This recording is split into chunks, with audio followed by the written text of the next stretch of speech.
Learners, welcome to my channel. आज के इस वीडियो में हम एविडेंस एक्ट का chapter 6 exclusion of oral by documentary evidence के प्रोविजंस को कवर करेंगे, जो कि सेक्शन 91 से 100 तक है। इससे पहले के जितने भी सेक्शंस थे वो मैंने प्रीवियस की वीडियोस में कवर किए हैं, तो आप उन सेक्शन को उन वीडियोस से पढ़ सकते हैं। So let's begin with section 91।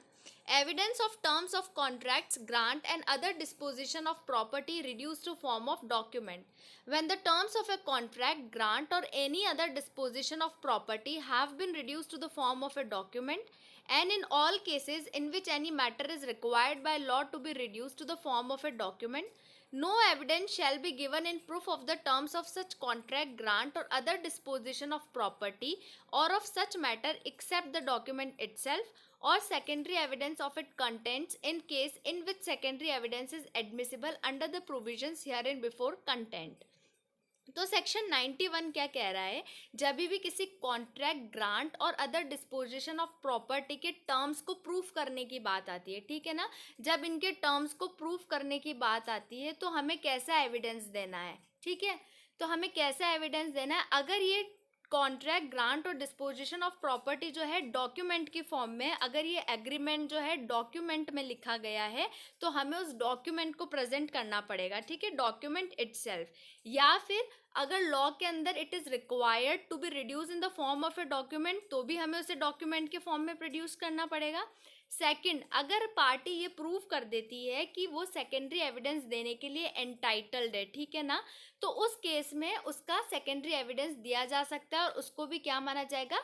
Admissible माना जाएगा। सेक्शन 91 ये कह रहा है। सीधी सी बात ये है कि अगर कोई भी कॉन्ट्रैक्ट, ग्रांट और डिस्पोजिशन ऑफ प्रॉपर्टी है, अगर वो किसी भी डॉक्यूमेंट की फॉर्म में लिखी गई है या फिर लॉ के अंदर जो है उसको एक डॉक्यूमेंट की फॉर्म में ही लिखना था, तो उस केस में अगर उनको प्रूफ करने की बात आती है, मतलब कि उस कॉन्ट्रैक्ट, ग्रांट और डिस्पोजिशन के टर्म्स को प्रूफ करने की बात आती है, तो उस केस में हमें सिर्फ और सिर्फ वो डॉक्यूमेंट ही प्रेजेंट करना होगा। हम उसके केस में कोई ओरल एविडेंस देके उसको प्रूफ नहीं कर सकते। हमें वो डॉक्यूमेंट इटसेल्फ कोर्ट के अंदर लाना पड़ेगा उसको प्रूफ करने के लिए।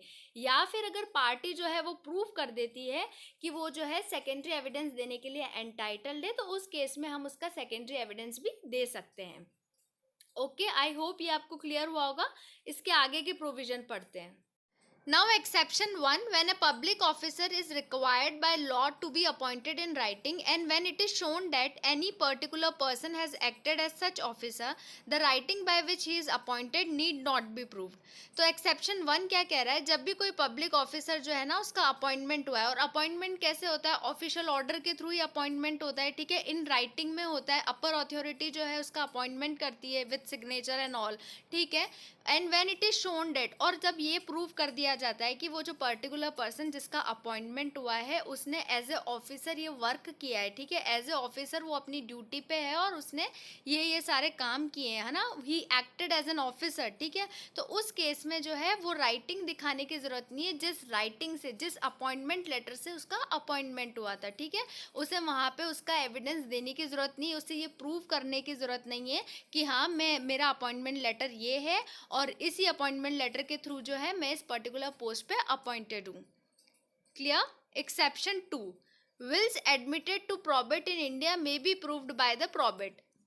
अब जब विल को प्रूव करने की बात आती है ना, मैंने आपको सेक्शन 41 के अंदर भी बताया था जब हमने जजमेंट इन रेम पढ़ा था, और कॉन्क्लूसिव प्रूफ वाला सेक्शन है वो, कि प्रोबेट क्या होता है? प्रोबेट विल से रिलेटेड कोई भी जजमेंट अगर कोर्ट देता है ना तो उसको हम कहते हैं प्रोबेट, ठीक है। अगर विल को प्रूव करने की बात आ गई कोर्ट के अंदर, ठीक है, उसका प्रूफ मांग रहा है, तो उस केस में हम प्रोबेट को जो है वहाँ पे एज ए एविडेंस दे सकते हैं और वो क्या माना जाएगा? एडमिसिबल माना जाएगा। तो विल को जो है हम किससे प्रूव कर सकते हैं? प्रोबेट से प्रूव कर सकते हैं। नाउ एक्सप्लेनेशन 1, 2 एक्सेप्शन थे इसके। पहला एक्सेप्शन क्या था? जब भी कोई पब्लिक ऑफिसर जो है इन राइटिंग अपॉइंटेड हुआ है तो फर्दर उसकी राइटिंग, मतलब वो अपॉइंटमेंट जिस राइटिंग के थ्रू वो अपॉइंट हुआ है उसको हम नहीं मांगेंगे, उस पर क्वेश्चन रेज नहीं करेंगे और उस ऑफिसर को वो जो राइटिंग है उसे प्रूव करने की जरूरत नहीं है। एक्सेप्शन 2 के अंदर क्या पड़ा? जो भी विल होती है अगर उसको प्रूव करने की बात आई तो हम प्रोबेट के थ्रू उस विल को प्रूव कर सकते हैं।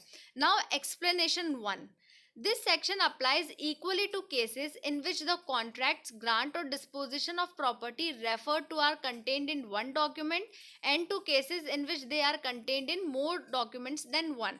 तो ये कह रहा है कि अगर कोई भी ग्रांट, डिस्पोजिशन और कॉन्ट्रैक्ट की टर्म्स जो है ना, एक से ज़्यादा डॉक्यूमेंट में या फिर एक डॉक्यूमेंट है, ये सब पे इक्वली अप्लाई होगा। सारे डॉक्यूमेंट हमें एज ए प्रूफ प्रोड्यूस करने पड़ेंगे। Now explanation 2, when there are more originals than one original only need to be proved। ठीक है, एक से ज्यादा ओरिजिनल है तो आप एक ओरिजिनल को प्रूव कर दो, that is more than sufficient, सबको प्रूव करने की जरूरत नहीं है। Explanation 3, the statement in any document whatever of a fact other than the facts refer to in this section shall not preclude the admission of oral evidence as to same fact. Now it is important, ये कहना चाह रहा है कि जो भी terms of contract, grant और disposition है जो कि हमने एक डॉक्यूमेंट फॉर्म में लिखी, ठीक है, उसके अलावा ऐसी कोई और टर्म्स भी है जो कि ओरली पार्टीज ने की है, तो उसका एविडेंस हम दे सकते हैं थ्रू आर ओरल एग्रीमेंट। ठीक है, उसके लिए जो है ये सेक्शन जो है एक्सक्लूड नहीं करता है कि आप ऐसे एविडेंस नहीं दे सकते हो। आप एविडेंस दे सकते हो अगर इन टर्म्स कॉन्ट्रैक्ट और ग्रांट ऑफ डिस्पोजिशन जो कि हमने डॉक्यूमेंट में लिखी है, उनके अलावा कुछ और आपने ऐसी कोई टर्म्स की हैं, ओरली की है, तो आप उनको ओरल एविडेंस के थ्रू प्रूव कर सकते हो। एक्सेप्शन एंड एक्सप्लेनेशन, ये बहुत इंपॉर्टेंट है, इनको अच्छे से पढ़ना। क्वेश्चन जो है हमेशा एक्सेप्शन या एक्सप्लेनेशन में से ही आते हैं, मेन हेडिंग के अंदर से बहुत कम क्वेश्चंस आते हैं, और हमेशा मोस्ट ऑफ द टाइम हम एक्सप्लेनेशंस छोड़ देते हैं क्योंकि हमें लगता है कि ये नहीं आएगा, पर ऐसा नहीं होता, इनमें से ही ज़्यादा क्वेश्चंस आते हैं। नाउ इलस्ट्रेशंस, अब इस पूरे सेक्शन को अपन इलस्ट्रेशन के थ्रू समझते हैं। If a contract be contain in several letters, all the letters in which it is contain must be proved. ये अपन ने एक्सप्लेनेशन फर्स्ट पढ़ के आए थे ना, कि अगर एक डॉक्यूमेंट में या मोर देन वन डॉक्यूमेंट में इक्वली अप्लाई होगा, अगर कॉन्ट्रैक्ट जो है सेवरल लेटर्स के अंदर है तो सारे लेटर्स को प्रूव करना पड़ेगा। Now B, if a contract is contained in a bill of exchange, the bill of exchange must be proved. अगर बिल ऑफ एक्सचेंज में है तो बिल ऑफ एक्सचेंज को प्रूव करना पड़ेगा। C, if a bill of exchange is drawn in a set of 3, only one need to be proved. ये अपन ने एक्सप्लेनेशन 2 पढ़ा कि अगर मोर ओरिजिनल देन 1 है तो एक को प्रूव कर दो, that is more than sufficient. तो यहाँ पे बिल ऑफ एक्सचेंज जो है 3 के सेट में जो है उनको एग्जीक्यूट किया गया, तो एक को प्रूव कर दो, बहुत है, सारों को, दोनों को और फर्दर 2 को प्रूव करने की जरूरत नहीं है। D, a contract in writing with B for the delivery of indigo upon certain terms. ठीक है, ए ने जो है कॉन्ट्रैक्ट किया बी से, राइटिंग में किया है डिलीवरी ऑफ इंडिगो के लिए। ठीक है, टर्म्स एंड कंडीशंस उन्होंने डिसाइड किए। The contract mentions the fact that be had paid A the price of other Indigo contracted for verbally on another occasion. ठीक है, अब क्या कर रहा है, इस कॉन्ट्रैक्ट में एक चीज लिखी है कि बी ने जो है वो क्या किया है, ए को जो है प्राइस पे कर दी। किसकी प्राइस पे की? किसी और इंडिगो की, जो कि उनके बीच में ओरली कॉन्ट्रैक्ट हुआ था। ठीक है, इस वाली इंडिगो की नहीं जो कि उन्होंने रिटर्न में लिखी, इसकी नहीं, उस इंडिगो की जिसका उन्होंने ओरली एग्रीमेंट किया था, उसकी प्राइस जो है बी ने ए को पे कर दी है। ठीक है, तो इस केस में क्या होगा, oral evidence is offered that no payment was made for the other indigo, the evidence is admissible. ये हमने एक्सप्लेनेशन 3 पढ़ा था अभी, कि कोई सी भी ऐसे टर्म्स, ग्रांट और ये कॉन्ट्रैक्ट है जो कि डॉक्यूमेंट के अलावा है। एक तो वो है जिसको हमने डॉक्यूमेंट की फॉर्म में लिखा है, ठीक है, सारी टर्म्स एंड कंडीशंस लिख ली, पार्टीज अग्री हो गई, साइन कर लिया, सब कुछ ठीक है। लेकिन एक अग्रीमेंट जो है पार्टी ने ओरल भी किया है। ठीक है, एक अग्रीमेंट ओरल भी किया है, तो उस केस में जो है हम ओरल एविडेंस दे सकते हैं। अब यहाँ पे ए और बी ने क्या किया है, एक कॉन्ट्रैक्ट इन्होंने किया इंडिगो को लेकर जो तो इन्होंने राइटिंग में किया, और एक कॉन्ट्रैक्ट जो है इन्होंने क्या किया, ओरली किया है।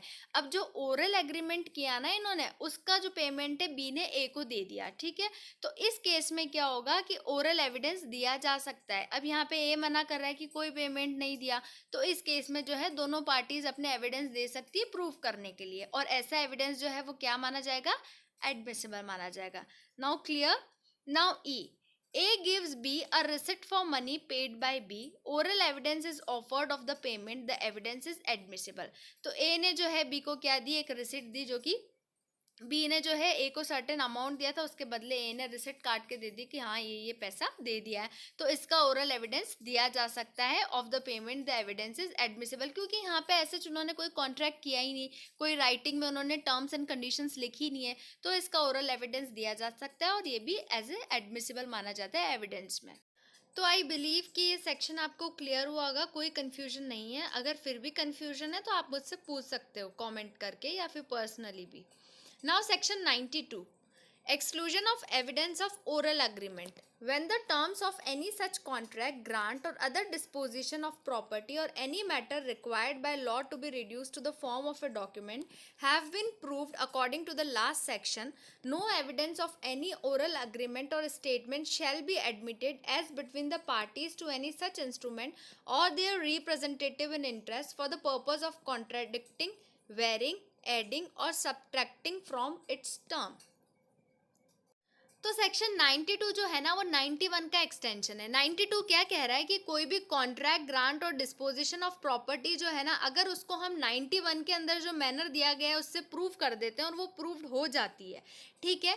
पर क्या होता है ना कि जब भी कोई पार्टी जो है आपस में जो रिटर्न में कॉन्ट्रैक्ट करती है ना, अग्रीमेंट बनाती है, उसके साथ में कुछ टर्म्स और भी ऐसी होती है जिसका पार्टी जो है क्या करती है, ओरली आपस में अग्री हो जाती है, मतलब कि एक तरीके से उनके बीच में ओरल अग्रीमेंट भी हो जाता है।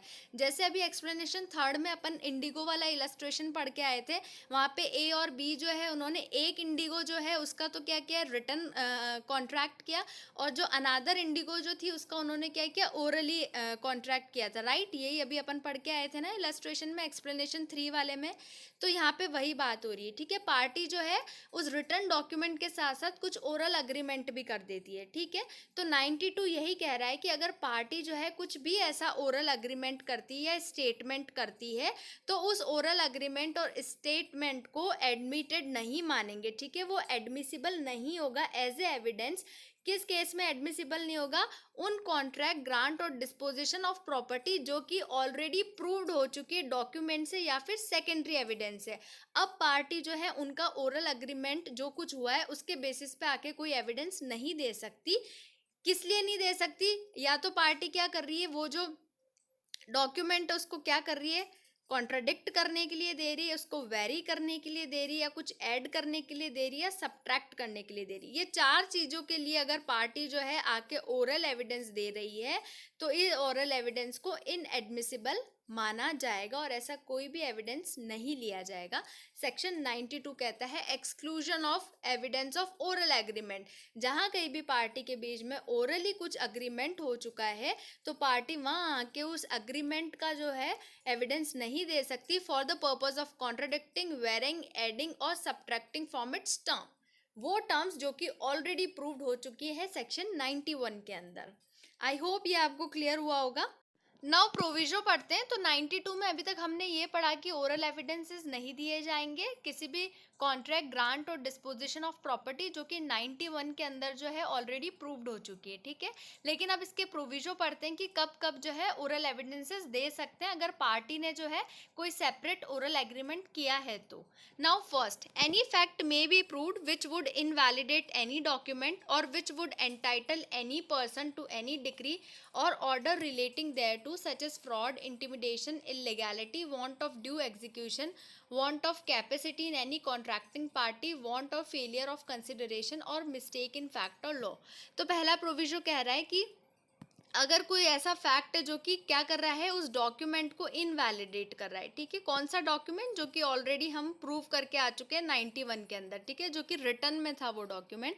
अगर उसको इनवैलिडेट कर देता है, वो जो सेपरेट ओरल एग्रीमेंट किया है पार्टी ने, अगर उसके अंदर कुछ ऐसी चीज़ है जो कि इस डॉक्यूमेंट को इनवैलिडेट कर रही है या फिर किसी पर्सन के फेवर में कोई डिक्री का एग्जीक्यूशन कर रही है, उस पर्सन को वो डिक्री दिला रही है तो, या फिर कोई ऐसी चीज़ है जो कि fraud, intimidation, illegality, want of due execution, ये सारी चीज़ जो है प्रूव कर रही है, तो उस केस में जो है हम ओरल एविडेंस दे सकते हैं। Now proviso 2, the existence of any separate oral agreement as to any matter on which a document is silent and which is not inconsistent with its term may be proved in considering whether or not this proviso applies. Court shall have regard to the degree of formality of the document।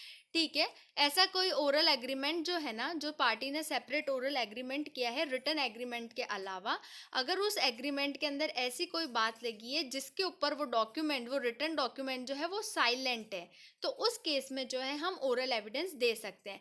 पर वो जो oral agreement है वो क्या होना चाहिए? Inconsistent नहीं होना चाहिए उसकी टर्म्स के साथ, ठीक है, ये याद रखना।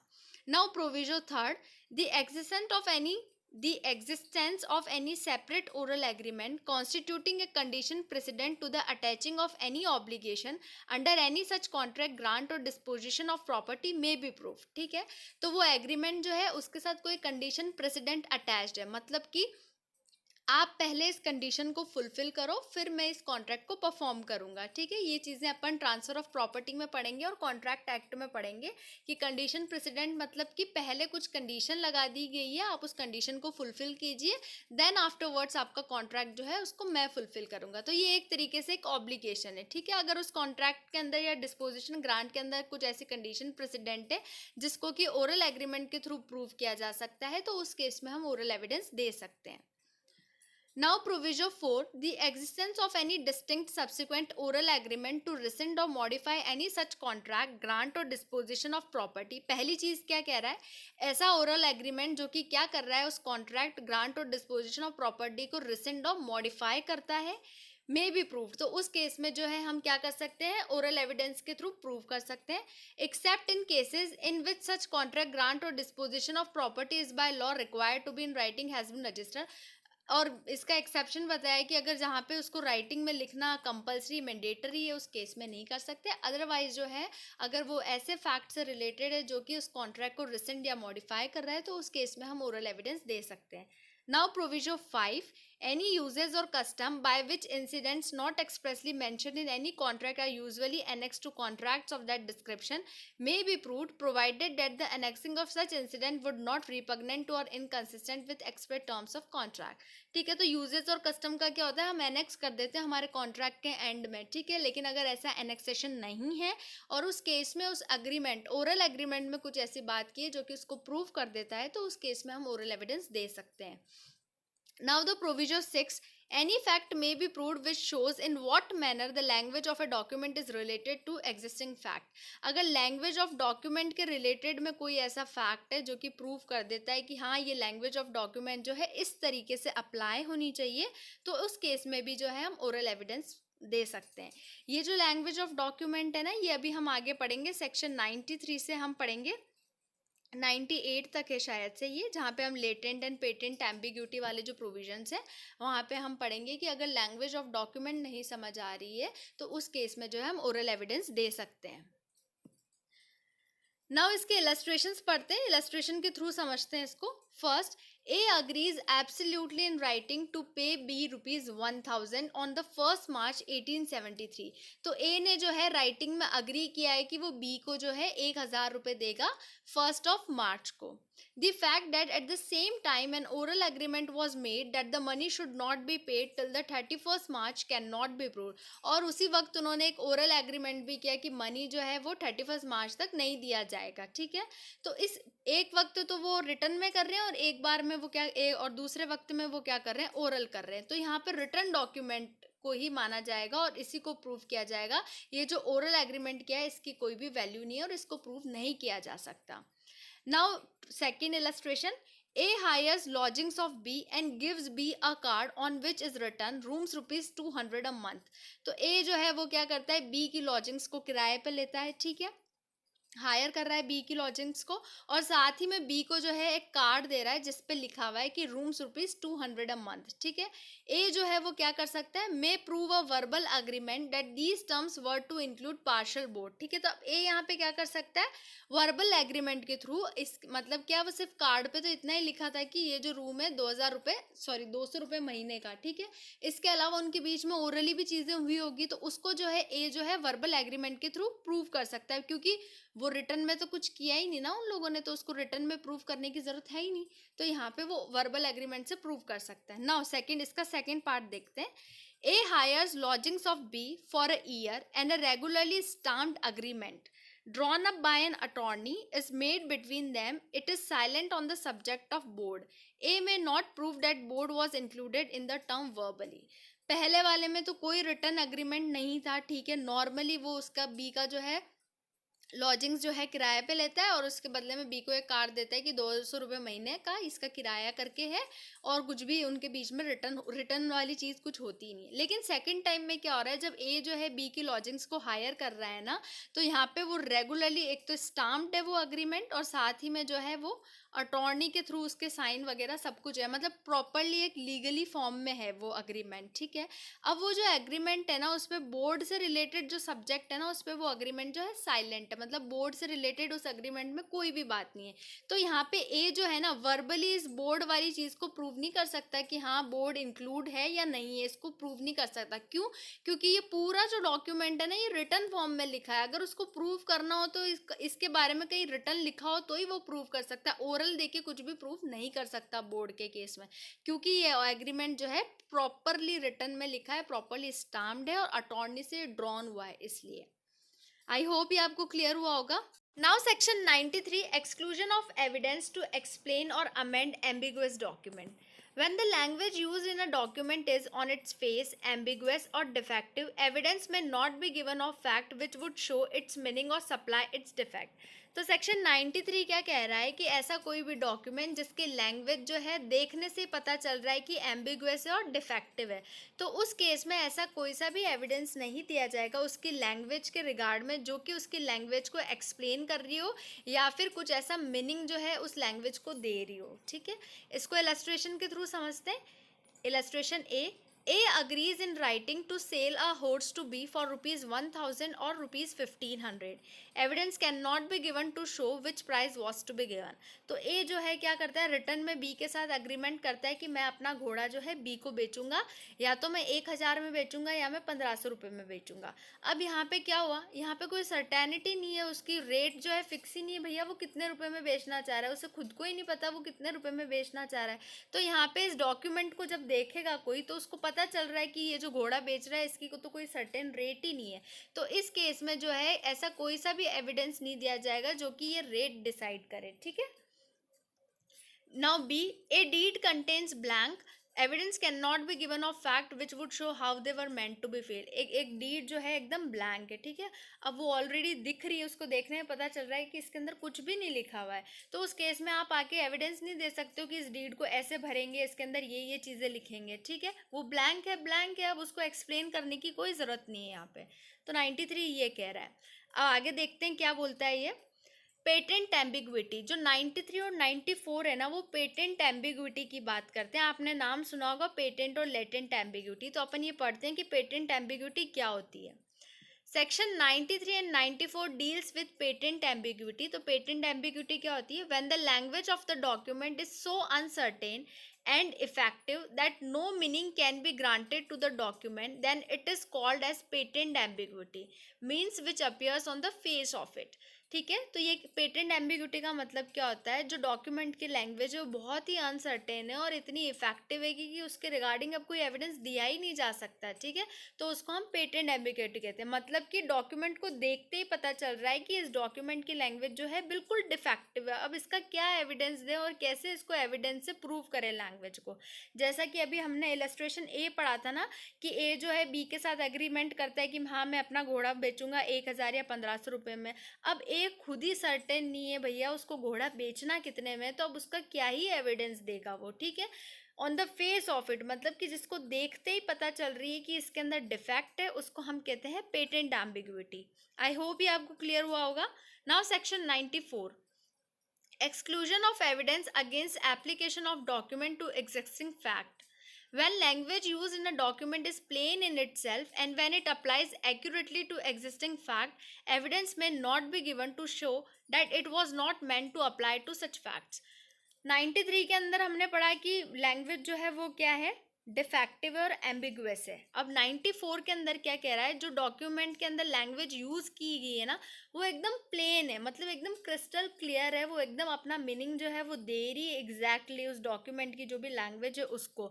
तो उस केस में आप कोई ऐसा एविडेंस नहीं लाओगे ये प्रूव करने के लिए कि नहीं इस लैंग्वेज का मतलब ये नहीं, इसका मतलब कुछ और है। वो तो ऑलरेडी क्लियर है, उसमें कोई एविडेंस देने की ज़रूरत ही नहीं, वो ऑलरेडी प्लेन इन इटसेल्फ है, उसके रिगार्ड में कोई भी एविडेंस नहीं दिया जाएगा। अब इसका इलस्ट्रेशन देखते हैं। A sells to B by deed my estate at Rampur containing 100 bighas. A has an estate at Rampur containing 100 bighas. Evidence may not be given of the fact that the estate meant to be sold was once situated at a different place and of a different size. तो इस illustration में क्या कह रहा है कि ए जो है उसके पास क्या एक एस्टेट है रामपुर में जो कि 100 बीघा का है, ठीक है। तो अब ए जो है यहाँ पे क्या कर रहा है, बी के साथ अग्रीमेंट कर रहा है कि मैं अपना वो जो एस्टेट जो कि रामपुर के अंदर है 100 बीघा का, मैं वो बी के साथ अग्रीमेंट कर रहा हूँ और मैं बी को वो बेच रहा हूँ, ठीक है। तो अब यहाँ पे कोई भी ऐसा एविडेंस नहीं दिया जाएगा जो कि ये प्रूव करे कि जो जिस एस्टेट को बेचने की बात की गई है ना वो कोई कहीं और सिचुएटेड है और किसी डिफरेंट साइज के अंदर है। यहाँ पे ऐसा कोई एविडेंस नहीं दिया जाएगा क्योंकि ऑलरेडी जो यहाँ पे ये जो अग्रीमेंट हुआ है ना इनके बीच में, ये डीड, इससे ऑलरेडी क्लियर है कि हाँ भाई ए के पास जो है एक रामपुर के अंदर एस्टेट है जो कि 100 बीघा का है और उसी एस्टेट का ए ने जो है बी के साथ अग्रीमेंट किया है। तो यहाँ पे तो कुछ एविडेंस देने की बात ही नहीं है, सब कुछ क्रिस्टल क्लियर है। तो 94 से इस इलस्ट्रेशन से आपको 94 क्लियर हो गया होगा। जहाँ पे डॉक्यूमेंट की लैंग्वेज एकदम प्लेन है वहाँ पे कोई भी एविडेंस नहीं दिया जाएगा, मतलब कि जहाँ सब कुछ इजीली समझ आ रहा है वहाँ पे किसी एविडेंस की ज़रूरत नहीं है। नाउ लेटेंट एम्बिग्विटी, तो लेटेंट एम्बिग्विटी के सेक्शन कौन से, 95, 96 एंड 97, ठीक है। ये जो 3 सेक्शन है ये लेटेंट एम्बिग्विटी के साथ डील करते हैं। अभी तक हमने सेक्शन 93 और 94 में क्या पढ़ा था, 93 और 94 में हमने पेटेंट एम्बिग्विटी की बात की थी। अब हम पढ़ रहे हैं लेटेंट एम्बिग्विटी क्या होती है।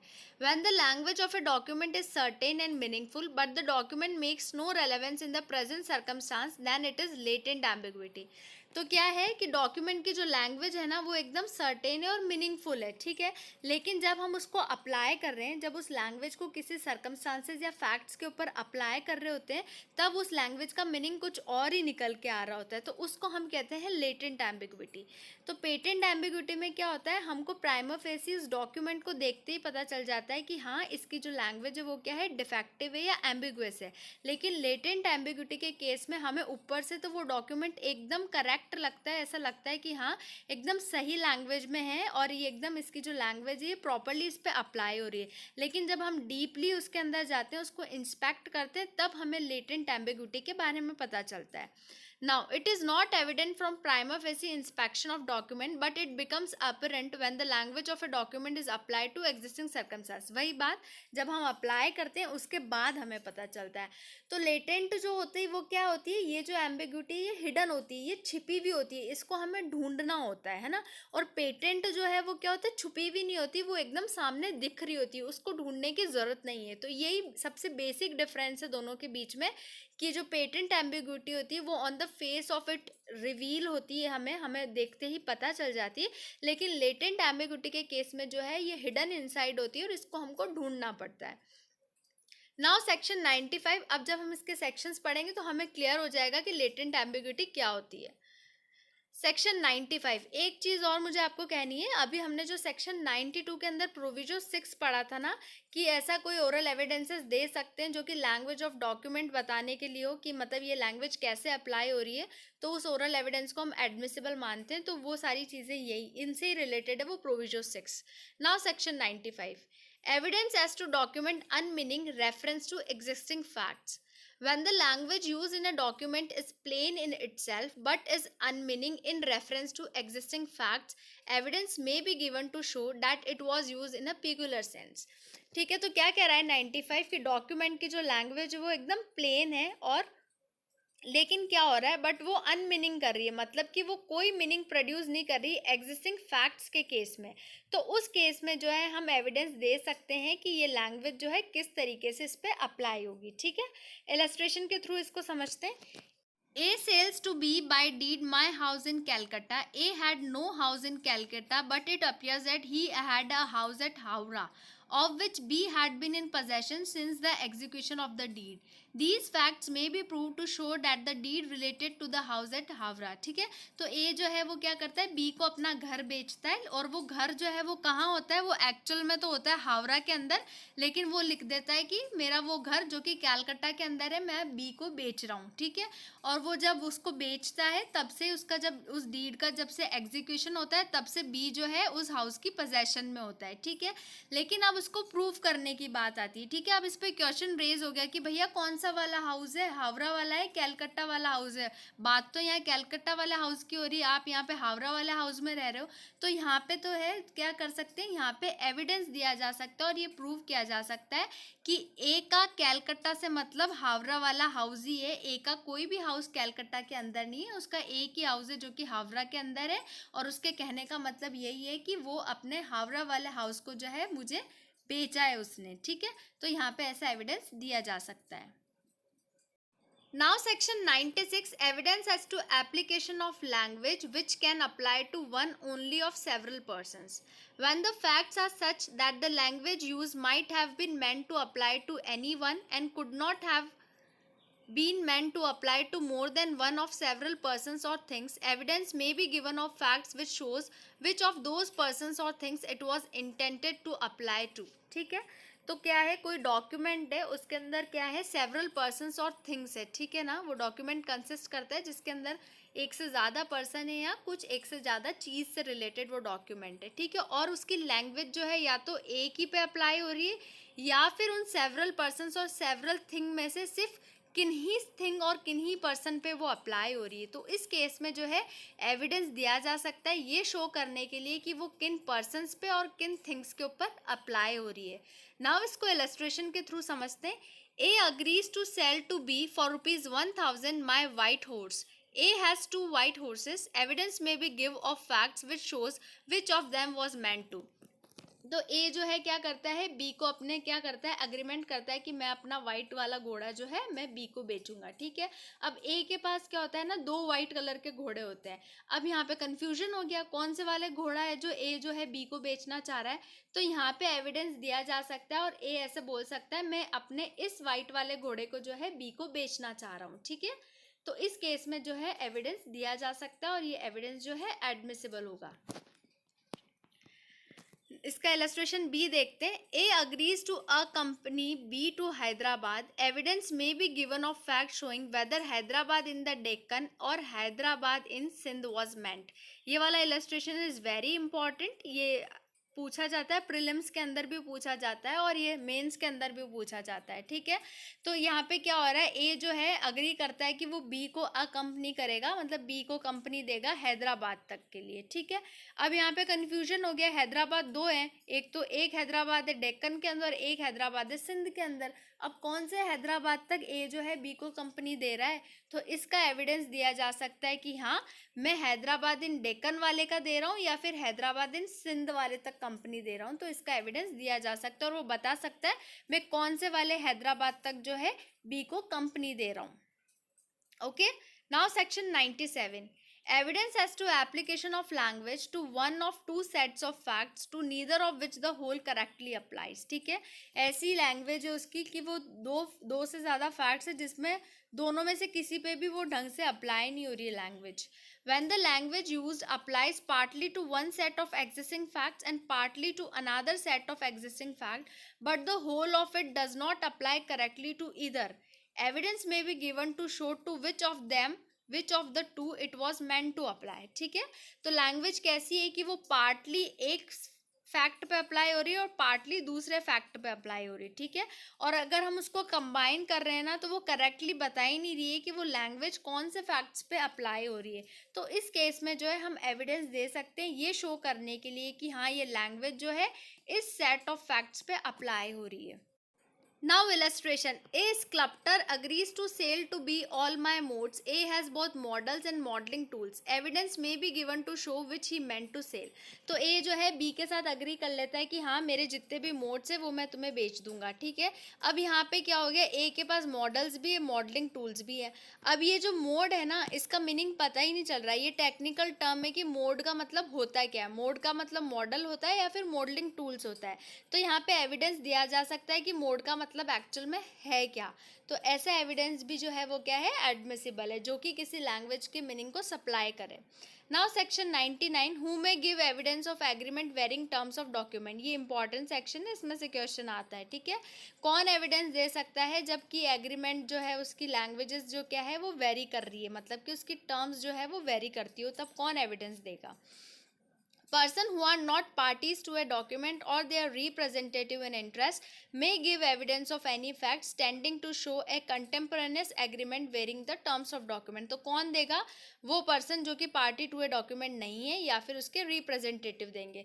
तो आपसे पूछ ले कि कौन दे सकता है? वो पर्सन जो कि पार्टी टू ए डॉक्यूमेंट नहीं है और अगर उसका कोई ऐसा इंटरेस्ट है, वो अफेक्ट हो रहा है, तो वो एविडेंस दे सकता है.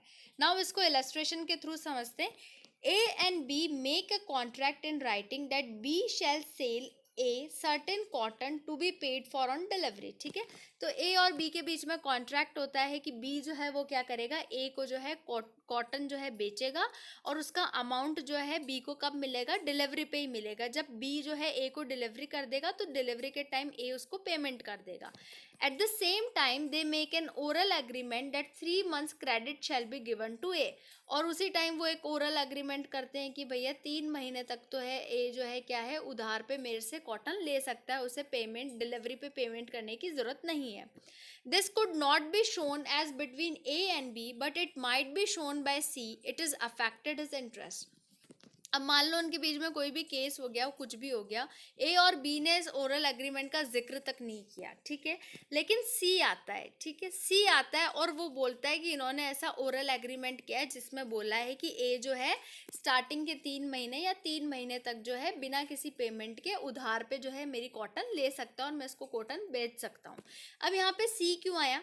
हाइपोथेटिकली अगर हम सोचें तो सी और बी, मान लो बी और सी जो हैं, ठीक है, इनके बीच में भी कोई अग्रीमेंट था जिसमें सी जो है बी से उधार मांगता था. ठीक है, तो बी ने सी को ऐसे बोल रखा था कि हाँ मैं ए को अपनी कॉटन बेचूंगा, उसका जो भी अमाउंट आएगा ना उससे मैं तुम्हारा जो उधार है वो चुका दूंगा. ठीक है, अब यहाँ पे क्या हो गया कि बी ने क्या बोला, ए से अग्रीमेंट वाली बात बोली कि ए से जितना भी मुझे अमाउंट मिलेगा वो मैं तुम्हें चुका दूंगा. अब यहाँ पे बी ने तो ए को 3 महीने का क्रेडिट दे दिया. 3 महीने तक तो बी के पास कोई पैसा आएगा ही नहीं, पर ये सी के इंटरेस्ट को अफेक्ट कर रहा है, सी को तो पैसा चाहिए ही चाहिए यहाँ पे.